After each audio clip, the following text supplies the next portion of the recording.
Salut les amis, j'espère que vous allez bien, c'est Mister Cage. Nous nous retrouvons aujourd'hui pour parler du FC Barcelone, de leur confrontation d'hier contre l'Étoile Rouge de Belgrade. Aujourd'hui, nous allons parler des tops et des flops ou du côté du FC Barcelone parce que on ne doit pas se mentir, ce match a été un match bien géré par le Barça, mais il y a eu quelques joueurs qui n'ont pas réellement montré leur vrai visage, comme Frankie de Jong. Frankie de Jong qui hier, ça se voyait que le gars ne s'est pas donné à 100%. Vous voyez? Il se limitait trop. Il se limitait. On connaît Francky de Jong, on connaît ce qu'il peut faire, on connaît ses capacités, mais hier, il a fait un match correct. Mais il devait montrer son niveau. Et de là, il devait un peu lever le niveau. On dirait bien que le mec, il a peur de rechuter, il a peur de blesser. Je comprends pas trop. Mais si vous voyez l'entrée de Gavi et de Firmine, vous voyez que non, ces gars, ils avaient envie d'en donner. Vous voyez que ces gars ont envie de donner, ils ont vraiment eu envie de se donner à 100%. Et c'était là, on l'a vu au terrain par rapport à Francky de Jong qui a été un peu timide, un peu timide. Et c'était un match, certes, un peu correct de sa part, mais il pouvait faire mieux.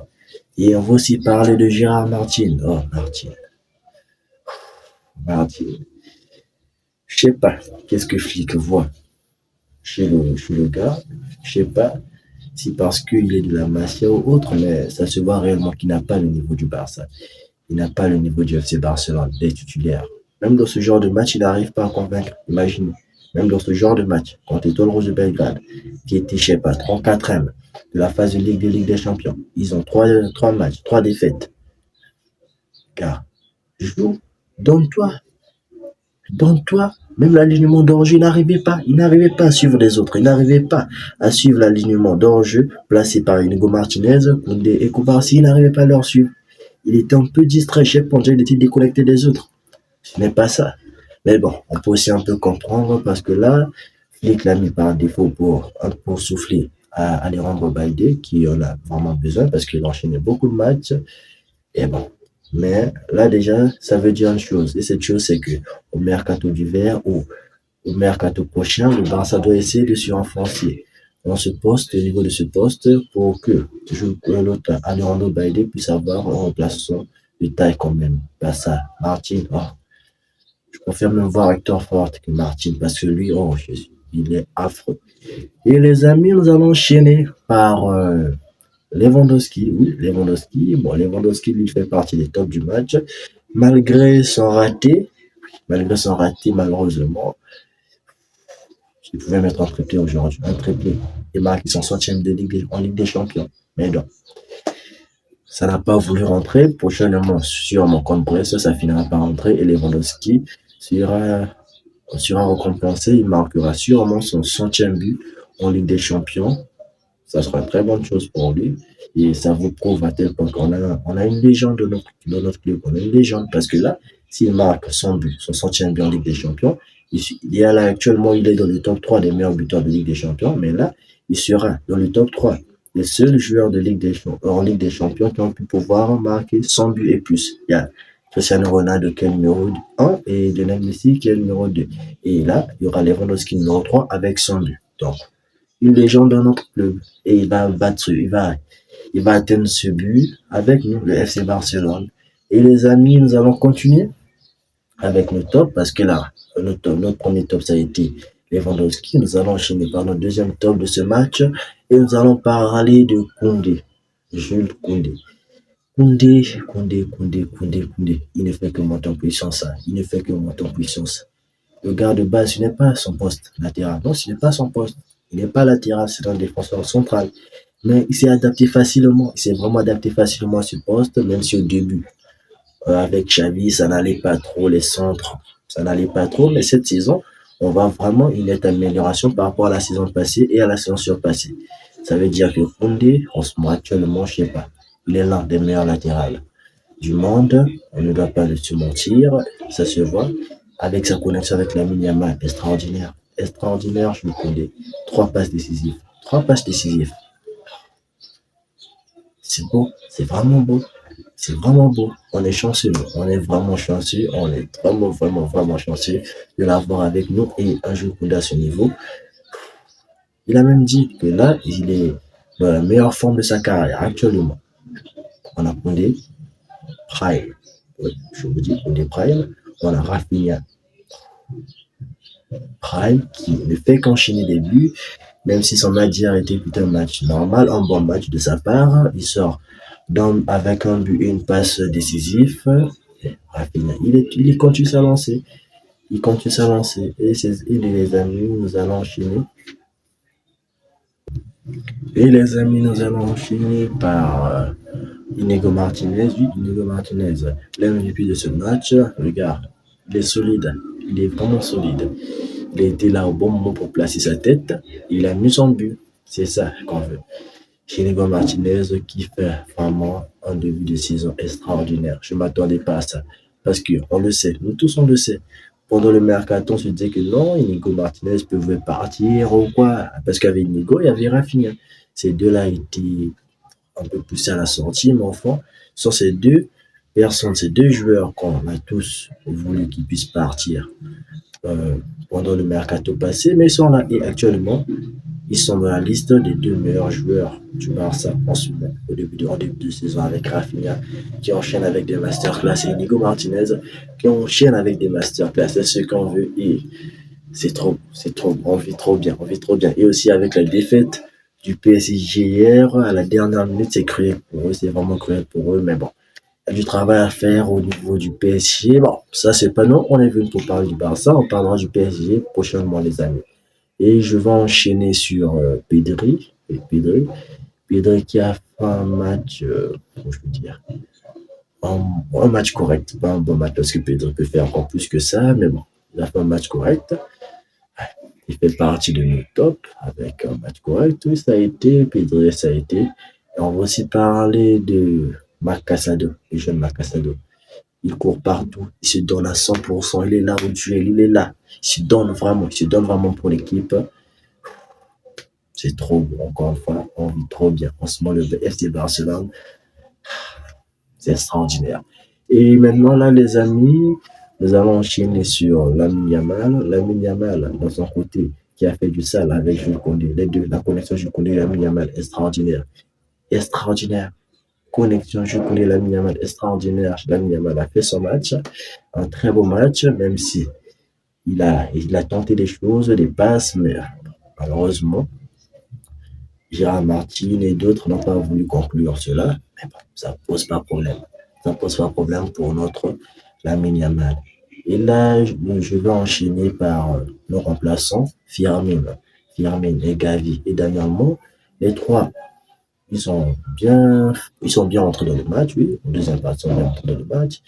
Ça a été vraiment correct de leur part. Ils se sont bien gérés avec Firmine qui rentre et marque son but. Il est toujours présent, on prend toujours présent. Et Gavi, qui est là, il a enchaîné 30 à 20 minutes hier soir.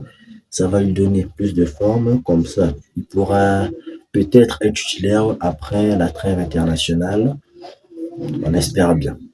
Et aussi, les amis, nous allons aussi parler de Daniel Mo. Daniel Mo même. Oui, son entrée a été correcte. Ça a été vraiment correct. Comme ça a été correct le Barça hier. Je dis, c'est un très beau match de football. Mais bon, ça a été une très belle entrée de la part de Daniel Mo aussi. Et là, on va aussi parler d'Hansi Flick. Hansi Flick a vraiment bien géré l'effectif à partir du 4e but. À partir du 4e but, oui, à partir du 4e but, à la 57e minute, il fait les changements. C'est ça. Il fait reposer Pedri, il fait reposer Rafinha. Et Rafinha qui a enchaîné tellement de matchs et il sort d'une semaine vraiment chargée. Il continue sur sa lancée de masterclass. Mais mieux vaut le gérer parce que là, il y aura la trêve bientôt. Il va aller au Brésil, tout cela. Donc, il doit se reposer pour revenir en forme après la trêve. C'est vraiment ça. Et on a aussi Pedri. On le gère aussi bien parce qu'on le sait. On menait déjà 4, donc c'est déjà vraiment bien pour nous. Et là, les amis, nous allons maintenant enchaîner sur quelques interviews de la part, quelques interviews d'après-match avec celui d'Hansi Flick. Hansi Flick qui va parler de Frankie de Jong. Il dit que Frankie de Jong a fait un excellent travail aujourd'hui. Il y avait une bonne communication entre la défense et l'attaque. Oui, c'est ce que je vous ai dit, genre, Frankie de Jong, ce match n'a pas été catastrophique. Ça a été un match plutôt correct de sa part, mais il peut faire plus, il peut faire plus. Et nous allons encore enchaîner avec Hansi Flick qui dit pour n'importe quel joueur, c'est très agréable de jouer dans une atmosphère comme aujourd'hui où les supporters soutiennent leur équipe. Ils nous ont mis la pression et voulaient le ballon. Ouais, parce que dès que le Barça avait ouvert le score, l'étoile rouge de Belgrade a un peu continué de pousser pour un peu essayer de nous secouer. Ils ont pu marquer leur but. Mais bon, c'était normal. Ils jouaient à domicile, donc c'était absolument normal. Mais on a quand même pu leur gérer. On a vraiment pu leur gérer, surtout en deuxième partie. Nous allons continuer avec Hansi Flick. Aujourd'hui, c'était très important. Le but d'aujourd'hui était d'avoir le ballon. Ce n'était pas facile, mais nous étions efficaces devant le but. Voilà. Ça, c'est vraiment parce que le Barça d'hier, moi, je peux dire, c'était pas un grand Barça, on ne doit pas se mentir. C'était pas un grand Barça. Certes, on a mis le Manta, mais c'était pas un grand Barça. Il y a eu quelques difficultés dans les actions. Il y a eu plein de difficultés, mais ça s'est bien passé pour nous. On a pu être efficace devant les buts, 5 buts. Clean, même si on pouvait même mettre en sixième.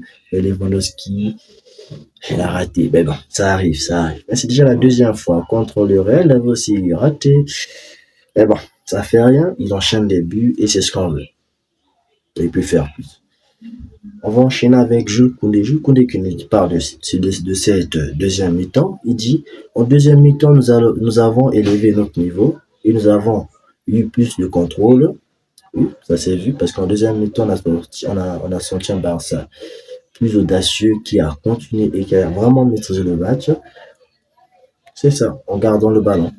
Je suis très content sur le plan personnel. L'attaque est sur quoi je me concentre le plus actuellement, car c'est là que je peux le plus m'améliorer. Il dit, il peut encore s'améliorer parce que là, je connais nous sort 3 passes décisives avec n'oublions pas sa connexion avec la Yamal.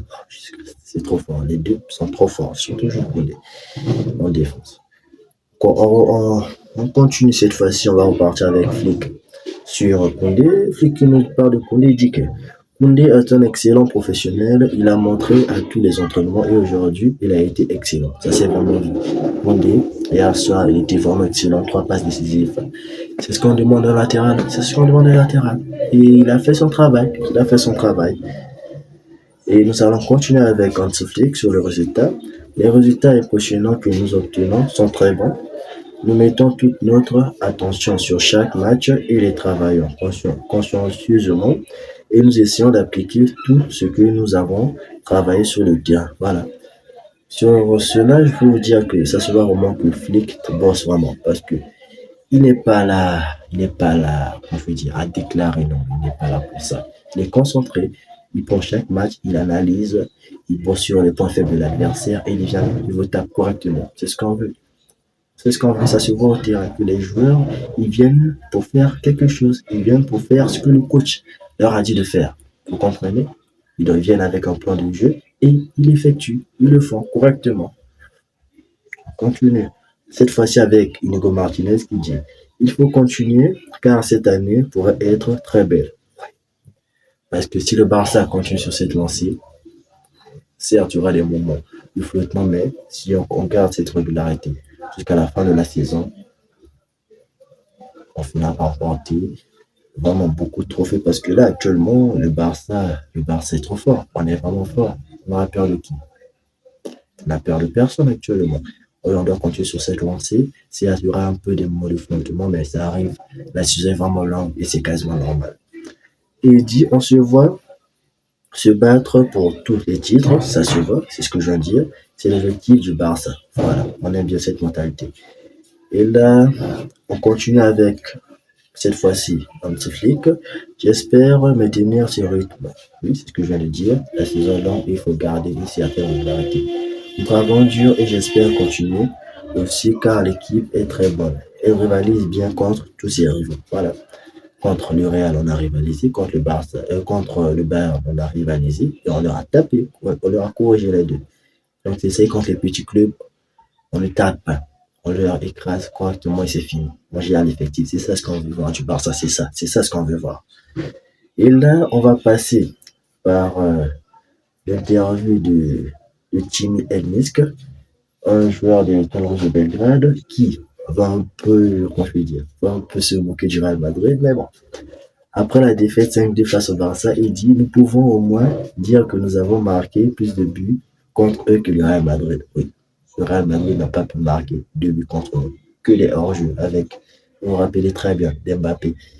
Et bon, au moins ils ont pu marquer 2 buts, c'est normal. Et là, on va enchaîner et finir par là pour les interviews d'après-match sur Jules qui dit je suis dans le meilleur moment de ma carrière physiquement. Ça se voit. Il est à l'aise, il est relâché, il ne force pas, il est relâché, il est vraiment à l'aise, il est vraiment top. Actuellement, Jules Koundé. C'est ce qu'on voulait voir de lui. Et là, mes amis, on va enchaîner maintenant sur les records. On va finir par là. Les records, et là, il y a le premier record que je viens de voir. Pour la première fois depuis 13 ans, le Barça parvient à marquer 5 buts à l'extérieur en Ligue des Champions. 5 buts à l'extérieur en Ligue des Champions. Et oui, parce qu'on se rappelle bien, durant notre mauvaise période, le Barça n'arrivait pas à l'extérieur. On n'arrivait pas à l'emporter à l'extérieur. On perdait souvent nos matchs à l'extérieur. Et on l'a vu la saison surpassée, oui, la saison surpassée, contre l'Inter à l'extérieur, on perd. Contre le Bayern, on perd aussi. Et on n'a pas pu marquer beaucoup de buts. Et aussi avant cela, on doit le dire, dans les remontadas contre Liverpool, on n'a pas pu se gérer au match retour à l'extérieur. Contre l'AS Roma aussi, pareil, on n'a pas pu se gérer au retour à l'extérieur. Donc c'est ça. Maintenant là, le Barça paraît plus serein à l'extérieur et c'est vraiment bien. Parce que pour remporter cette Ligue des Champions, le Barça doit être vraiment serein à domicile et à l'extérieur. C'est ça. Et là, on va finir par cela, le record. Grâce à son nouveau succès riche en buts, ce soir, le Barça comptabilise 55 buts. Écoutez bien, 55 buts. Après 16 matchs, toutes compétitions confondues pour la première fois de son histoire. 55 buts. Après 16 matchs, toutes compétitions confondues pour la première fois de son histoire. Et le plus pire, c'est qu'on a vu des Barça plus forts que ça. Bon, pas plus forts que ça, mais voilà, le Barça de Guardiola qui a roulé sur l'Europe pendant 3 ans.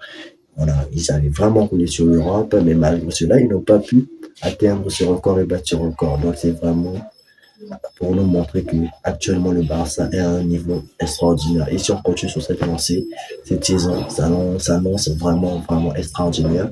Mes amis, j'espère que vous avez aimé. On va s'arrêter par là. Merci de m'avoir accompagné durant toute cette vidéo et je veux aussi vous dire de vous abonner. Abonnez-vous, partagez. C'était Mr. Cage. Et on se revoit le soir, oui, on se revoit le soir. On peut parler des matchs, on peut parler du PSG, oui, on peut parler du PSG si ça vous tente. Et aussi de toutes les choses qui vont se passer actuellement durant toute cette journée pour vous informer sur les informations sur le Barça. Voilà, on se retrouve alors ce soir si tout se passe bien par la grâce de Dieu. Donc je vous aime. Abonnez-vous, likez et partagez. C'était Mr. Cage. Bye bye.